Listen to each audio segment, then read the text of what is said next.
ککرولی گاؤں میں یہ ایک عظیم الشان جلسے عام ہو رہا ہے، انتخابی جلسہ، کہ 20 تاریخ کے دن آپ کو اپنا ایک ووٹ پتنگ کے نشان پر بٹن دبا کر آپ اپنے اتحاد کو مضبوط کریے، اتر پردیش میں اپنی قیادت کو مضبوط کریے اور اپنی ایک بے باک آواز کو ارشد رانا کے روپ میں اتر پردیش کے ویدھان سبھا میں بھجائیے، تاکہ اس ویدھان سبھا میں جو بے شمار عوامی مسائل ہیں وہ اس کو حل کر سکیں۔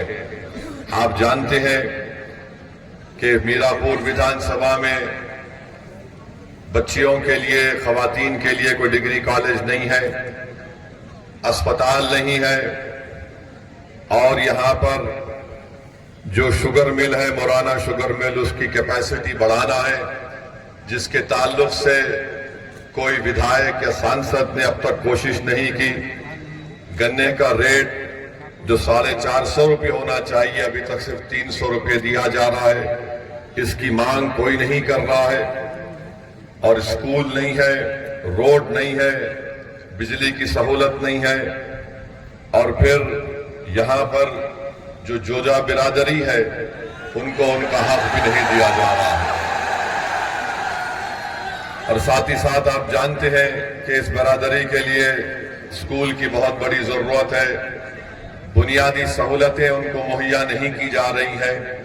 ساتھ ہی ساتھ اس ویدھان سبھا میں ہمارے قریش برادری کے بھی لوگ رہتے ہیں، جن کے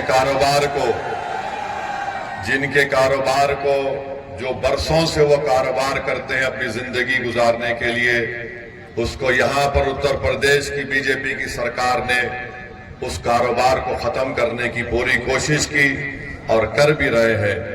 تو یہ ایسے مسائل ہیں میرے عزیز دوستوں اور بزرگوں، جس کے لیے آپ کو 20 تاریخ کے دن متحدہ طور پر اپنے ایک ووٹ کا استعمال پتنگ کے نشان پر کرنا ہے۔ اکھلیش یادو کے پاس ریزرویشن ہے، کس کا ہے؟ خالی اپنے خاندان اور پریوار کا۔ آپ کو غلط فہمی ہے، یہ سماجوادی کبھی بھی آپ کا کوئی کام کرنے والی نہیں ہے، مگر آپ یہ سمجھتے ہیں کہ کیا کریں، مجبوری ہے۔ ارے اب تو مجبوری نہیں ہے نا، ارشد رانا کو کامیاب کریے تو بھیا کا دماغ بھی ٹھکانے لگ جائے گا پوری طریقے سے۔ آپ کے ووٹ کی اہمیت بڑھے گی، آپ کی زندگی کی اہمیت بڑھے گی، آپ کے بے روزگار نوجوان بچوں کا مستقبل کے بارے میں سوچنے پر مجبور ہو جائیں گے۔ عبادت گاہوں کی حفاظت ہوگی، مگر صرف آپ ووٹ ڈالتے رہیں گے تو ان کو معلوم کہ صرف ڈراؤ ان لوگوں کو، یہ ڈر کر ووٹ دے دیں گے۔ اسد الدین اویسی آج ککرولی میراپور ویدھان سبھا میں آ کر کہہ رہا ہے کہ ارشد رانا کو ڈر کی بنیاد پر نہیں، امید کی بنیاد پر پتنگ پر بٹن دبائیے۔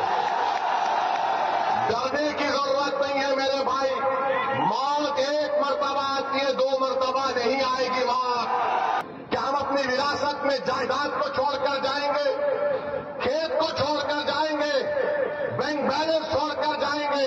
ہم اپنی وراثت میں اپنے نیک اعمال چھوڑیں گے، نیک اولاد چھوڑیں گے، اور سیاسی شعور چھوڑیں گے، ملت کا اتحاد چھوڑیں گے، اپنے نمائندوں کو لیڈرشپ بنا کر چھوڑ کے جائیں گے۔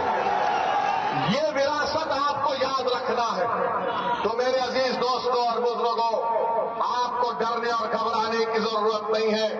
20 تاریخ کے دن آپ لوگ اپنے گھر سے نکل کر اپنا ایک ووٹ کا استعمال کریے۔ مہنگائی آسمان کو چھو رہی ہے، معمولی چیزیں خرید کر نہیں کھا سکتا، مگر یوگی بولتے ہیں بکیں گے تو کٹیں گے، پردھان منتری بولتے ہیں ایک ہے تو سیف ہے، کوئی کہتا ہے دھرم یدھ ہے، کوئی کہتا ہے ووٹ جہاد ہے۔ اب یہ ووٹ جہاد کہاں سے آ گیا مجھے نہیں معلوم،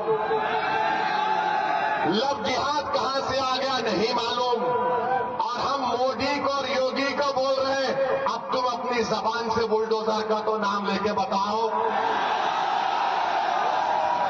بولو بلڈوزر کے بارے میں یوگی اور مودی نہیں بولیں گے، کیونکہ سپریم کورٹ نے کہہ دیا کہ جس پردیش میں، جس بھارت کے حصے میں بلڈوزر استعمال